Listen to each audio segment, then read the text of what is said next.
บริษัท XVX สังหาริมทรัพย์จำกัดผู้เดียวประกาศขายดินด่วนบ้านโจมณีเมืองไซเศรษฐานครหลวงเวียงจันทน์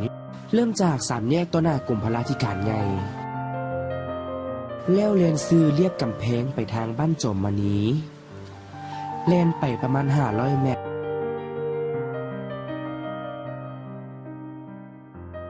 เมื่อฮอดทางโค้งเลี้ยวเข้าหอมเบื้องซ้ายมือ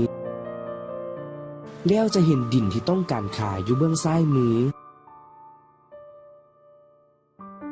รูปลักษณะของดินเป็นดินเปาวางตั้งอยู่ในใจกลางเมืองมีเนื้อที่กว้างขวาง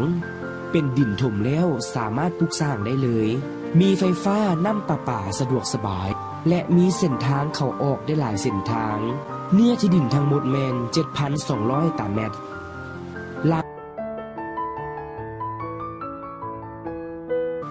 ราคาสามารถต่อรองกันได้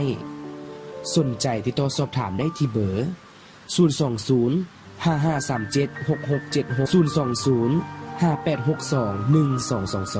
020-2299-2993 สามารถติดตามพวกเขาได้ที่เว็บไซต์ www.xvxlao.pkitr.com Facebook XVX Lao PKitR YouTube XVX Lao PKitR และอีเมล info@gmail.com ขอขอบใจ